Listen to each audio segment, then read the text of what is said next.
Selamat pagi, Assalamualaikum warahmatullahi wabarakatuh. Berjumpa kembali dengan Budi Raharjo di Padepokan Budi Raharjo. Kita mulai dengan ngopi dulu.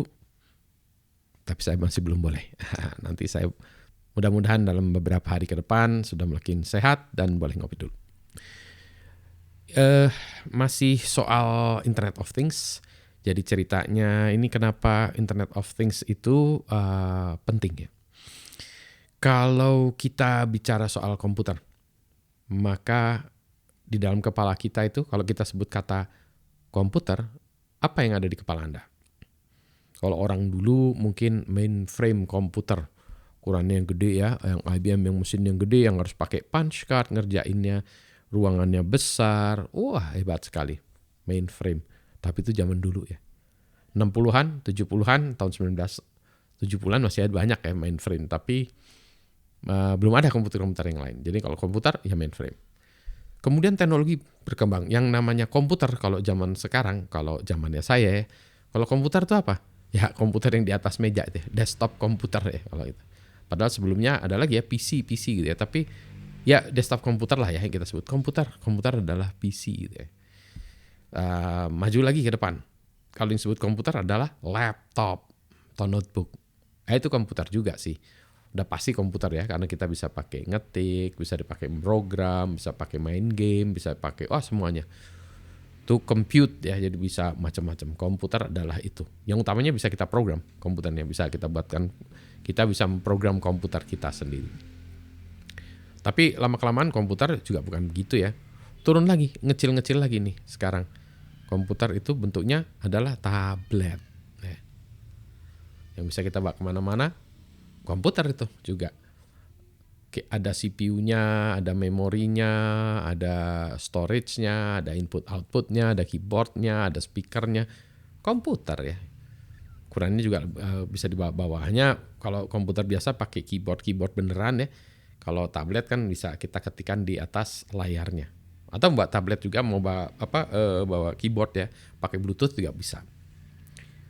Jadi tablet adalah komputer. Kecil lagi sekarang, bukan hanya tablet, tapi adalah handphone. Handphone itu adalah komputer. Ukurannya lebih kecil lagi ya. Jadi handphone. Jadi ini adalah komputer juga ya. Sama seperti itu ya, tadi tablet, iPad atau apa ya, pokoknya tablet sekarang handphone. Di handphone memang programmingnya tidak semudah kalau kita programming di komputer biasa ya, tapi bisa juga kita buat aplikasi gitu. Bahkan ada beberapa orang yang saya lihat pemrogramannya itu dia pakai handphone juga. Jadi di handphone itu dia programming di handphonenya. Kalau dibayangkan ya komputer-komputer yang kayak gini, handphone ini coba ada prosesornya ya. Prosesornya nggak tahu apa. Yang ini mungkin Snapdragon ya. Ada lagi prosesor apa gitu ya. Yang mana prosesornya tuh hebatnya luar biasa. Kalau dibandingkan dengan komputer zaman dulu misalnya, prosesornya ini, kecepatannya luar biasa. Memorinya. Kalau sekarang memori gini-gini kan ya, memorinya adalah gigabytes. Berapa gigabytes? 2 gigabytes, 4, 6. Memori di ininya ya, di komputernya gitu. Belum lagi storage ya, memori penyimpanannya. 128 giga memori penyimpanannya. Wis, ngeri kali ya. Dulu waktu saya pakai komputer misalnya Apple II itu memorinya aja hanya 64 kilobytes. Prosesornya setahu saya 4 MHz atau berapa ya? Gitu ya. Jadi sangat kecil sekali. IBM PC itu memorinya 640 kilobytes. Bahkan katanya nih Bill Gates mengatakan bahwa tidak ada kebutuhan lain, tidak ada kebutuhan yang akan melebihi 640 kilobytes. 640 kilobytes sudah cukup gitu ya. Kilo. Sekarang giga ya, bayangkan ya, udah. Kilo itu 10 pangkat 3, giga itu 10 pangkat 9 deh. Jadi kilo 10 pangkat 3, mega 10 pangkat 6, giga 10 pangkat 9. Itu meningkatnya udah 1.000.000 kali. Ya memorinya. Prosesornya udah ada, memorinya ada, input outputnya ada inputnya, ada outputnya. Ya sudah, komputer. Sampai di sini cukup? Wah, enggak. Sekarang turun lagi. Kayak gini ya. Jadi kayak gini ini juga komputer, meskipun pemrogramannya lebih susah lagi ya. Tapi kita bisa buatkan aplikasi ini juga sama nih ya. Ada prosesornya meskipun lebih kecil, memorinya lebih kecil, tentu saja lebih kecil dari handphone ya. Ini ya, lebih kecil, prosesornya ada, input outputnya juga ada. Ini komputer juga, programmingnya lebih susah tapi bisa diprogramming. Saya pernah belajar programming Apple Watch ya, iWatch bisa diprogram, kita bisa buat aplikasi sendiri. Ini juga bisa, cuma yang ini kayaknya hanya diprogram di pabrikan ya. Meskipun bisa. Ingat loh, zaman dulu handphone itu zamannya Nokia, masih Nokia pisang itu nggak ada aplikasi yang dibuat oleh developer semua, oleh pabrikannya itu. Ini bisa diprogram. Nah kalau ini ya ini ESP8266 ya, ini bisa diprogram oleh orang-orang. Maksudnya orang-orang tuh kayak seperti saya. Ini perangkat-perangkat inilah yang kita sebut perangkat Internet of Things ya.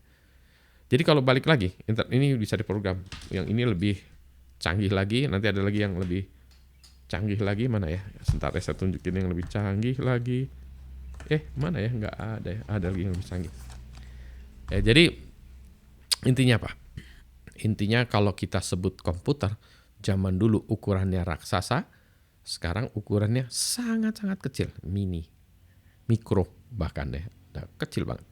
Kalau dulu kemampuan komputasinya lambat, sekarang sangat-sangat cepat. Kalau dulu butuh listrik sangat banyak, sekarang sangat-sangat irit butuhan baterainya, bahkan bisa jalan di atas baterai.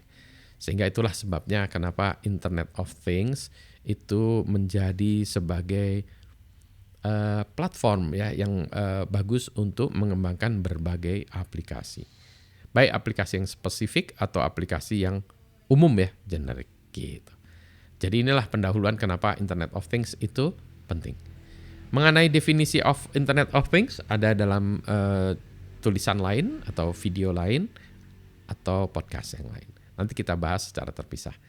Begitu ya, selamat pagi. Assalamualaikum warahmatullahi wabarakatuh. Sehat semuanya ya.